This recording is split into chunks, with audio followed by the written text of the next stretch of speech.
Let's just get this one out of the way for all the perverts out there in the comment section who are ready to type Shatter's dick. Shatter is officially the thickest Decepticon / Transformers female in the entire movie franchise. Yes, you heard it right.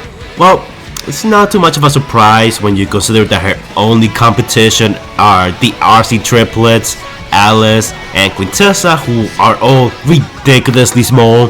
But her only real competition is from the Bumblebee movie, where RC appears. Now, after rewatching all of RC's scenes about 47 times, I managed to deduce that RC is actually slightly taller than Wheeljack, who I figure out was around the same size as Cliffjumper, who I figure out was slightly taller than Bumblebee, who I figure out is pretty small compared to Shatter. I mean, look at this shot right here. At best, Bumblebee barely reaches Shatter's, chest. Let's just call it that. So if we use Bumblebee for skating Cliffjumper, Wheeljack, and RC relative to Shatter, we can actually figure out that Shatter is by default taller than RC, by quite a bit actually. It's not by an insane amount, but Shatter is actually quite taller than RC. Not to mention wider.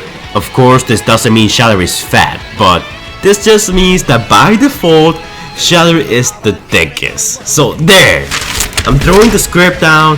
I hope you guys are happy. I did it. There's your joke.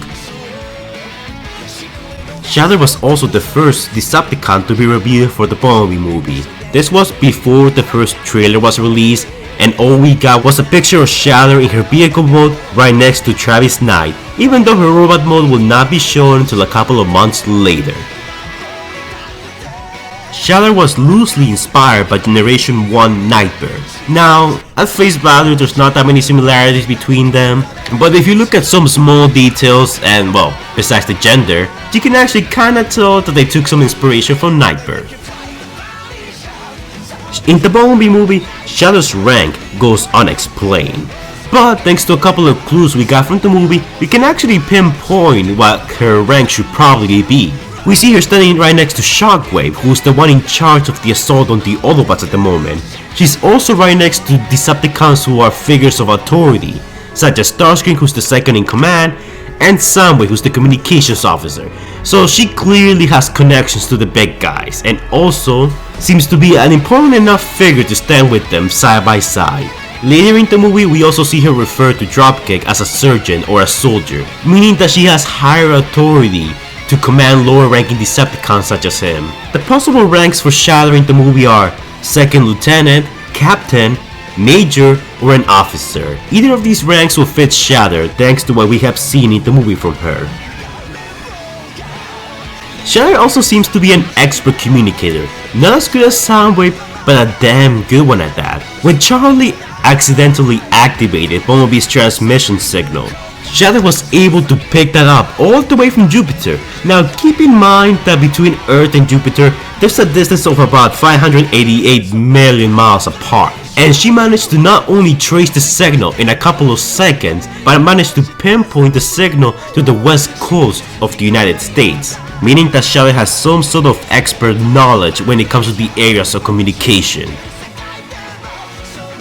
Apparently, the antenna that Shatter uses to pick up frequencies, the one that she used to pick up Bumblebee's signal, it seems to work automatically, or at least Shatter has some sort of mental control over it. She doesn't really need to activate any gadget or to even touch it to make it work. As soon as the signal from Bumblebee started playing, Shatter was able to instantly trace the signal without doing any hand gestures or anything, meaning that her antenna either works automatically or maybe mentally. Maybe she has some sort of mental control over it and she can just activate it to the power of her mind. It's almost like she's a living radio tower who can pick up signals from far away. Yeah, interesting.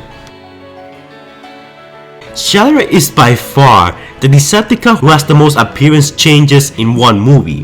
While characters like Megatron changed over multiple movies, in one movie, Shatter had a total of 7 different physical changes. There is a Cybertronian form with the mass equipped like we saw on Cybertron, Then we have the Cybertron form when she was executing Cliff Jumper without the mask. Then we have her car robot mode when she first landed on Earth. And if you wanna get really technical here, we can also count the Meteor. We have her triple changer robot mode once she meets up with Sector 7. And then of course we have the jet vehicle mode and the car vehicle mode that she acquires on Earth. So in total she has about 7 different physical changes throughout the movie. You could say 8 in total if you wanna count her Cybertronian vehicle mode, but we never saw it in the movie, so I'm not counting it. I kinda touched this on the first fact, but Shatter is the tallest female Decepticon and overall the tallest female Transformers in the entire movie franchise. Not only that, but she also has the most screen time out of any of the other female Transformers. Her only true rival in this category will be Quintessa, who roughly has about 3 minutes to 3 minutes and 30 seconds of screen time. From what I could gather, I determined that Shatter has roughly about 6 minutes to 8 minutes of screen time, roughly. The DVD is not out yet with all the scenes, but with the scenes that we can see on YouTube and if you calculate them all, she does end up beating Quintessa by quite a large amount.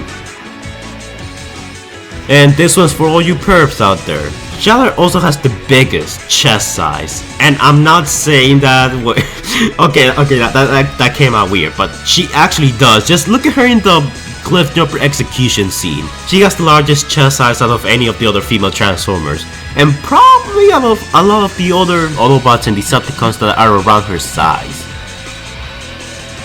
In the movie, Shatter is voiced by Angela Bassett, who played Queen Ramonda in Black Panther and played many roles in American Horror Story. Despite being a triple changer on Earth, it looks like on Cybertron, Shatter was not able to triple change. While there's not really any evidence to support that she didn't have this ability on Cybertron, it should be noted that when Shockwave orders Starscream and the Decepticons to destroy the launch pad, she doesn't take off to the skies and immediately starts helping Starscream take down the launch pad, which could possibly indicate that she did not possess the ability of flight at that point. And if you look at her during the execution of Cliff Jumper, you can see that she has no wings on the back. And we know that Transformers that can fly, even the Cybertronian ones, have wings, so meaning that most likely Shatter was not a triple changer on Cybertron, and only became one once she arrived on Earth. Shatter actually has a pretty standard transformation sequence, at least when it comes to her car mode. Her legs are basically the back of the vehicle, her arms come from the front of the car becomes her chest, and her head comes off the hood of the car. The only notable differences of her transformation will be that the 2 car doors in each side seems to fold with one another to turn into her shoulder parts, as opposed to what we typically see with your standard small Autobot and Decepticon car. The car doors typically turn into wings for the back. A few examples of this style choice will be Bumblebee in Dark of the Moon, Dropkick in the Bumblebee movie, Hard Rod in The Last Night, and the list goes on. Something to note here is that when Dropkick and Shatter are meeting up with Sector 7 for the first time, Shatter briefly, and I mean very briefly, uses the helmet that she used on Cybertron. In this scene right here, you can see that she has the helmet equipped at this moment, but granted this could also be part of her transformation sequence and the helmet just needs to come off. But regardless of that, it's an interesting detail and the helmet still shows, so I figured I might as well include that small detail, just to let you guys know that they did not forget about the helmet. Going back to that scene, something extremely interesting is that when Dropkick and Shatter are transforming, you can actually see that they transform into the robot modes, but with the car parts only for a brief moment. Very quickly they start growing the parts they scan from their new flying vehicle modes. Dropkick starts growing the helicopter parts and Shatter starts growing the jet parts. It's something very interesting that I wanted to know here because it looks like that by scanning the jet mode, Shatter actually gained more mass and gained new parts and actually grew them. Like a baby human will grow an arm as they grow up from a baby to adult. That's basically what happened here in the span of a few seconds, which is incredibly interesting. Apparently Shatter has the ability to fly. Yes, I know she has the jet mode, but I mean that she can fly without the jet mode. In an official minigame that was released as promotional material for the Bumblebee movie, you can actually play as Bumblebee and fight against Dropkick and Shatter. Now, what's interesting is Dropkick and Shatter are depicted to being able to fly in their robot modes. Now granted, this could be a game exclusive thing, but in the movie we can briefly see Dropkick fly in his robot mode, which is something that was clearly taken from the game, meaning that it's implied that Shatter can also do the same thing. And also from what we have seen in the movie, Decepticons who have a jet vehicle mode can apparently fly even if they're in robot mode. Examples of these are the Seekers on Cybertron, Blitzwing, Dropkick, so it is implied that Shatter can do the same thing, she just never did in the movie. It's an interesting detail and it's a shame we never got to see this in the actual movie. Apparently Shatter is a die-hard Decepticon. She has about 4 Decepticon Insignias throughout her entire body, at least 4 that I could find. She has 2 on her wings, 1 on her chest, and 1 on her head. Of course the symbols vary in location depending on what vehicle mode she scans at the time and, you know, how her robot mode currently looks like. When Shatter is informing Sector 7 about Bumblebee, she pulls out a hologram showing Bumblebee, which is very similar to the type of hologram that was used in Star Wars A New Hope. The clear difference here being that Shatter's hologram is static and it's yellow, while the one in Star Wars is blue and it's moving. This is just a small Easter egg / reference to Star Wars, which they clearly took inspiration from. It's a nice detail. Despite me previously establishing that she's probably a communication expert for being able to trace Bumblebee's signal all the way from Jupiter to Earth, apparently Shatter has a weak scanner, because she admits this to Agent Burns, and that's the main reason she and Dropkick decide to ally with the humans temporarily. This means that while she's really good at receiving signals, she's not really good when it comes to tracking. This also means that she's not Soundwave levels of creepy / always online, monitoring satellite, always watching your Google Incognito history. This was established in the movie, but Shatter is apparently responsible for creating the internet, at least on Earth, since thanks to her combining human and Cybertronian technology, she was able to give the humans the key to creating the internet, and to allowing me to make YouTube videos for a living. Yeah. Something that goes without saying is that Shatter is a damn good actress. She's probably the one Decepticon throughout the entire franchise that has expressed the most emotions in one movie than all the Michael Bay movies combined. I'm just gonna scan quickly through all her different roles in the movie. She's the silent, strong Decepticon enforcer on Cybertron. She acts as the good cop when interrogating Bumblebee and Cliffjumper. She acts as a sadistic executioner when she's about to kill Cliffjumper. She acts as the caring peacekeeper when meeting Sector 7 for the first time. She acts as a grateful house guest when given limited access to the United States satellite network. She's basically a cold manipulator when she uses the humans for her own advantage, and can also play the part of the trigger psychopath after Bumblebee screws her plans. But to be fair, I guess we will all be pretty angry if our master plan was ruined by the Transformers equivalent of a child. But anyways guys, we need to give a round of applause for Shatter. That's a damn good actress right there. Like 10 out of 10, she deserves an Oscar. Shatter appears to come equipped with a concussive shell. What I mean by this is a gun that is powerful enough to knock back opponents and momentarily stun them but not kill them. We can see this when she first encounters Bumblebee. Shatter shoots at Bumblebee, and while Bumblebee grabs Charlie and shields her from the blast still was basically point blank, and Charlie came out of the explosion unharmed, and so did Bumblebee, although they were both a little bit stunned by the attack. Meaning that the gun that she uses is more of a knockback weapon, meant to momentarily stun enemies or to have them stagger back. We can also see this on the final battle when she uses her concussive shell yet again to basically shut down Agent Burns' helicopter. But something interesting to note here is that her gun does not destroy the helicopter and merely causes it to fall down. Meaning that her gun is not strong enough to deal any fatal blows, and it's more of a, defensive weapon or a weapon that is offensively used to stagger opponents momentarily. Shatter appears to have some sort of hologram inconsistency. What I mean by this is that when she shows Dropkick what her plan is to use the satellite to broadcast a signal to the other Decepticons to send an army to Earth, her hologram appears as red. But earlier in the movie when she showed her hologram to Sector 7, it appears yellow. Now granted, it was probably yellow before just to show Sector 7 how Bumblebee actually looked like. But I find it kinda interesting that her hologram can just switch colors like that. It's something to be noted. Despite being triple changers, it looks like Shatter and Dropkick both need to shift their transformation before being able to fly. After killing Bumblebee, both Shatter and Dropkick turn into their vehicle modes, their car mode, then they turn into the jet modes and fly away. The same thing happens later on in the movie when Dropkick is fighting Bumblebee and Dropkick changes into his vehicle mode and then he transforms into his aerial mode. But later when Shatter noticed that Charlie was tampering with the signal, Shatter immediately went from her robot mode to her jet mode, meaning that if Dropkick and Shatter want to access their aerial modes, they first need to turn into their car modes and then turn into their aerial modes. There's not too much evidence to support this, but my guess is that they need to build up some momentum before they're able to take off, because at no point throughout the movie they went from just being on the ground to immediately being on the jet boats. Like, they needed to build momentum, and only towards the end of the movie when Shatter jumped off the tower and immediately transformed into her jet did she immediately went from her robot mode to her jet mode. So yeah, apparently they both need to build their momentum before being able to fly.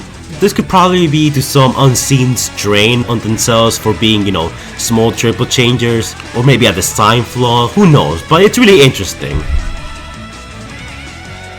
Besides her concussive shell, Shatter also comes equipped with the standard ballistic rounds that we see in the Decepticon polyforms using Dark of the Moon and all the Transformers movies onwards.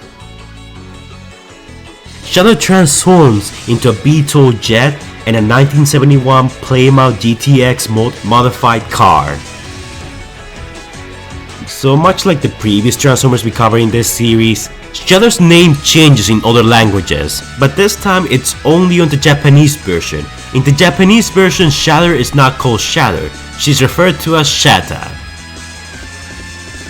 If you have seen the movie, you will know that Shatter is a damn good fighter. And after analyzing her fighting style, it looks like she borrows heavily from the Aikido fighting style, basically using her enemy's strength and momentum against them. Whenever B tried to attack, she immediately countered and used B's momentum to be able to break his sword and pin him to the ground. She also seems to borrow loosely from kickboxing. When fighting against Bumblebee, she had her arms up close to her head, much like the famous kickboxing stand that we're all familiar with. She also delivered a very powerful cross at Bumblebee when they first met, and during the final fight, for a few moments her fighting style was very similar to kickboxing.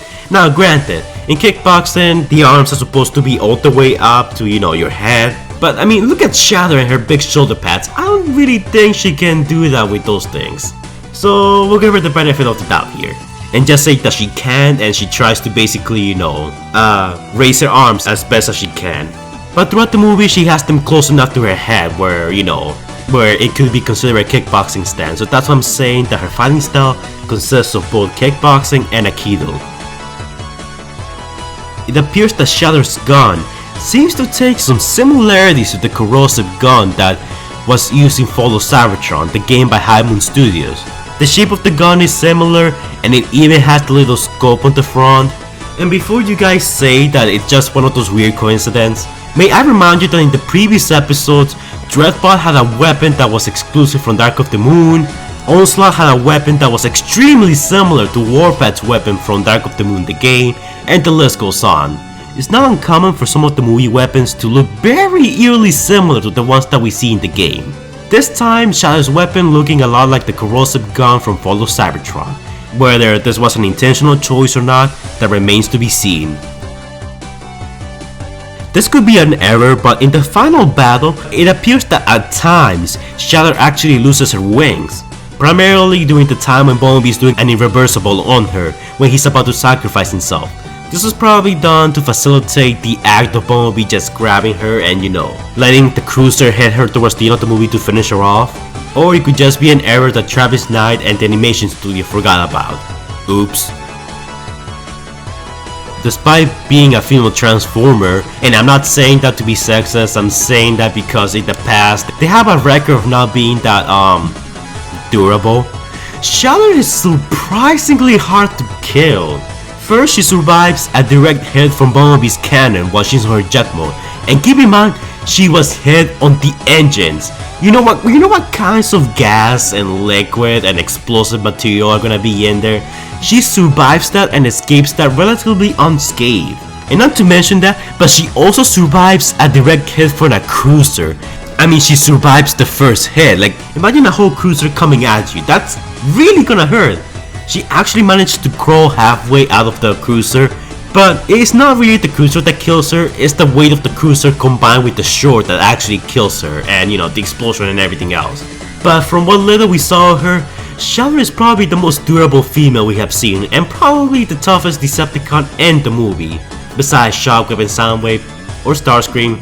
You know, that's a debate video for another day. But anyways guys, that's 30 facts about Shatter you probably knew or you probably didn't know. I threw a few guesses here and there because there was plenty of evidence pointing to, you know, this could be a thing, this could not be a thing. But I tried to keep everything as grounded as I could. So anyways guys, if you enjoyed this video, hit me up with a like. Tell me in the comments down below what was your favorite fact or what was the fact that you didn't know about. And I'm gonna set up a poll in my community tab soon, asking you guys what fact video I should do next. Dropkick, Bumblebee from the Bumblebee movie, or Blitzwing. You guys decide. Anyways, that's it for this video guys. I've been talking non-stop for about an hour and this is gonna be a pain to edit, so I'm gonna end it right here. Like, comment, and subscribe, and I will see you guys in the next video. Stay safe guys.